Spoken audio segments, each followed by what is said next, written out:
Assalamualaikum warahmatullahi wabarakatuh.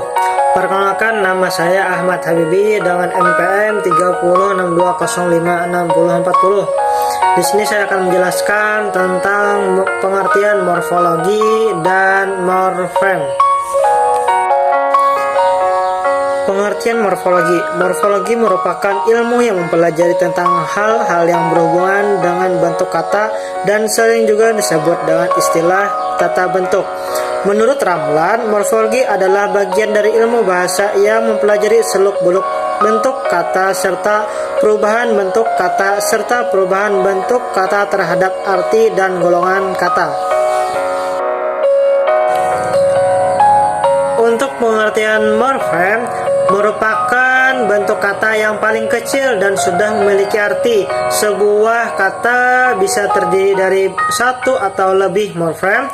Misalnya kata jalan yang terdiri dari satu morfem, berjalan yang terdiri dari dua morfem, berjalan dan jalan, jalan-jalan yang terdiri dari dua morfem, atau menjalankan yang terdiri dari tiga morfem, menjalan dan kan.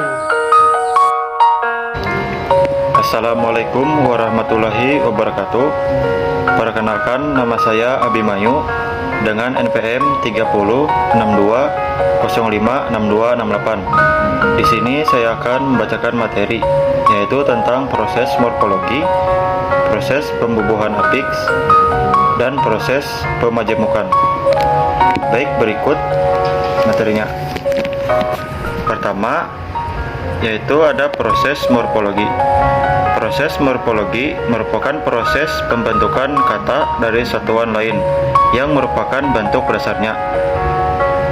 Berikutnya ada proses pembubuhan afiks atau aplikasi. Aplikasi merupakan proses menambahkan atau membubuhkan afiks atau imbuhan. Contoh aplikasi yaitu satu prefiks atau awalan. Contohnya ber, me, pe, per, di, ter, ke, se. Dua sufiks atau akhiran. Contohnya kan, an, i. Yang ketiga, infiks, sisipan. Contohnya el, em, er. Dan yang terakhir, konfiks, awalan dan akhiran. Contohnya seperti ber, kan, ber, an, per, an, per, im, pe, an, di, kan, di, i, me, kan, ter, kan, ter, i, dan ke, an. Dan satunya lagi simulfiks. Contohnya memperkan, memperi, diperkan, dan diperi. Selanjutnya, proses pemajemukan. Proses pemajemukan atau komposisi merupakan proses penggabungan dua kata atau lebih sehingga membentuk kata majemuk atau kata yang memiliki arti baru. Macam-macam kata majemuk yaitu: 1. Kata majemuk setara. Kata majemuk yang unsur-unsurnya sederajat. Contoh: jual beli, tua muda. Contoh 2. Kata majemuk tak setara. Kata majemuk yang unsur-unsurnya tidak sederajat. Contohnya sapu tangan dan kamar kecil.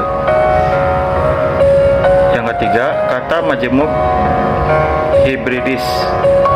Kata majemuk yang merupakan gabungan dari unsur bahasa Indonesia dengan bahasa asing.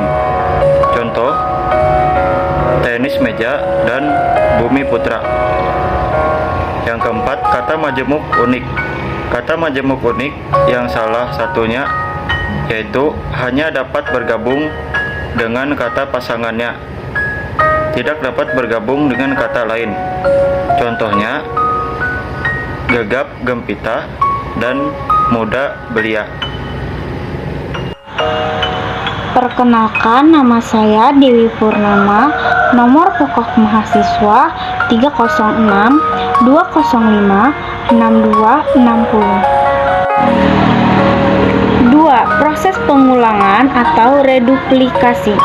Reduplikasi merupakan proses pembentukan kata ulang macam-macam kata ulang, yaitu 1. Dwipurwa, kata ulang atas suku awal. Contoh: jaka, jajaka, jejaka. 2. Dwilingga, kata ulang seluruh kata dasar. Contoh: guru-guru, siswa-siswa. 3. Dwilingga salin, kata ulang berubah bunyi. Contoh: sayur mayur, gerak-gerik. 4. Kata ulang berimbuhan, kata ulang yang di dalamnya terdapat perulangan kata dasar dengan memperoleh imbuhan. Contoh: tertawa-tawa, perumah-rumahan. 5. Kata ulang semu, kata ulang yang tidak memiliki bentuk dasar yang diulang. Contoh: kura-kura, kupu-kupu. Perkenalkan, nama saya Fatmawati, nomor pokok mahasiswa 3062056105. Unsur bahasa yang termasuk di dalam sintaksis adalah frase, klausa, dan kalimat. Tuturan dalam hal ini menyangkut apa yang dituturkan orang dalam bentuk kalimat. Secara umum, struktur sintaksis itu terdiri dari susunan subjek, predikat, objek, dan keterangan. Sintaksis adalah ilmu atau tata kalimat yang menguraikan hubungan antar unsur bahasa untuk membentuk sebuah kalimat. Sintaksis berhubungan dengan unsur bahasa lain yang ada keterkaitannya dengan unsur pembentuk kalimat.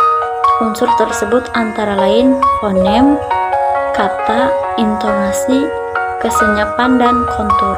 Perkenalkan, saya Aulia, NPM 302056034. Contoh morfologi. Morfologi atau ilmu bentuk kata adalah cabang linguistik yang mengidentifikasi satuan-satuan dasar bahasa sebagai satuan gramatikal. Kata dapat terdiri dari beberapa morfem, contohnya menanamkan, metanamkan. Bisa juga hanya terdiri dari satu morfem saja, contohnya rumah, kursi, selamat, dan eksekusi. Contoh kalimat yang terdapat sintaksis. Yang pertama, saya berangkat dari pukul 7 pagi. Yang kedua, ibu membelikan adik saya baju baru di hari ulang tahunnya yang ke-10. Yang ketiga, ibu membeli seikat bayam dari pedagang sayur tersebut. Yang terakhir, dia tidak jadi menemani kami bermain karena dia saat ini sedang terserang sakit demam.